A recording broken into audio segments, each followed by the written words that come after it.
Kita ke kota Venesia sekarang. Perhatikan keindahan arsitekturnya. Anda pasti berkata, ini dulu pasti kota yang makmur. Dan memang benar.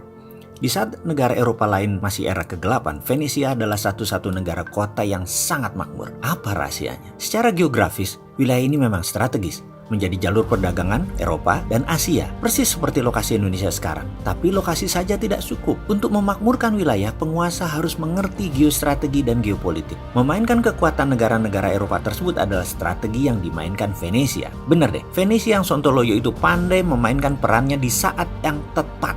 Sama seperti Indonesia, kalau memainkan peran memanfaatkan dua gajah bertarung Cina dan Amerika, kita bisa sukses. Jangan pilih salah satu, jangan ikut obor, melepas Indo-Pasifik, ikut Indo-Pasifik, melepas. Jangan begitu, bisa salah langkah, bisa lepas tuh Papua dan Aceh kalau nggak pandai menari. Boro-boro mau kayak Venesia, dibuat gonjang-ganjing terus nih Indonesia bisa-bisa dan nggak bisa take off. Lalu kembali ke Venesia, kalau Venesia bagaimana? Venesia tidak akan menjadi pusat perdagangan kalau tidak memanfaatkan rangkaian peristiwa yang terjadi di sekelilingnya. Saat itu Venesia memanfaatkan Yunani yang lagi nafsu-nafsunya ekspansi. Mereka membantu Yunani mengalahkan Romawi. Hingga akhirnya Venesia diberi kemerdekaan oleh Yunani. Venesia menjadi negara bebas dari tekanan politik dan militer Eropa. Sehingga ia menjadi pusat perdagangan yang independen. Nah, menariknya dalam sejarah Venesia, perubahan terbesar justru muncul saat Venesia mau merevolusi ekonominya.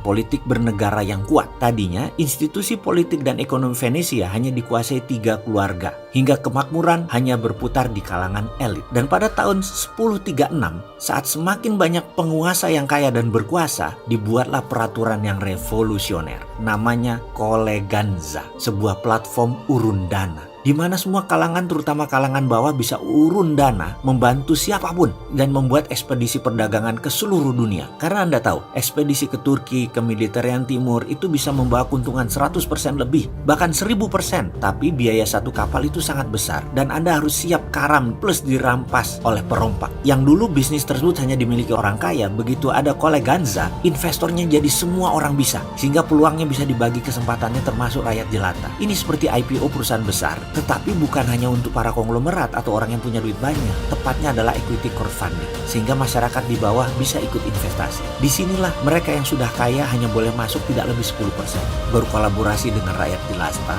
berkolaborasi membangun pengusaha kecil.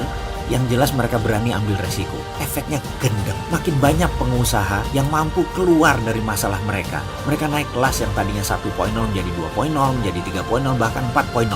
Itulah kalau kita menggunakan platform politik dan ekonomi yang benar. Sayangnya, kita belum lihat di negara ini. Kasihan ya kita. Tapi nggak masalah. Kita bukan tipe orang yang cuma mengutuk kegelapan. Kita adalah orang yang menyalakan lilin, menyalakan genset, menyalakan panel surya, bahkan bikin PLN sendiri kalau perlu. Kita bikin yang namanya Santara. Kalau Venesia punya Koleganza, kita punya Santara. Tujuannya satu, memobilisasi vertikal pelaku UKM Indonesia. Dan kalau Koleganza cuman bicara funding, di Santara funding plus kita kasih ilmunya sekalian. Ilmunya sudah dirangkum dalam buku Skill Up Playbook. Praktekkan bareng-bareng. Dan silahkan amati. Saat Anda baca dan praktekkan ilmu tersebut, bisnis Anda akan cepat naik dari 1.0 ke 2.0 ke 3.0 sampai 4.0. Pertanyaan saya cuma satu. Kalau sudah sampai 3.0 atau 4.0, bersediakah Anda bareng-bareng si Sontoloyo ini untuk melawan mafia dan kebijakan yang merugikan NKRI? Kalau sudah naik kelas, siap nggak Anda bantu adik Anda untuk naik kelas juga? Karena kalau kita lihat Venesia, mereka menjadi makmur saat semakin banyak orang kecil yang menjadi kuat. Maka daripada ngerendeng terus, udah deh kita beresin bisnis. Kita gedein, kita bangun kekuatan bareng-bareng. Nggak gampang memang, tapi apa nggak capek ditindas Cina sama Amerika terus?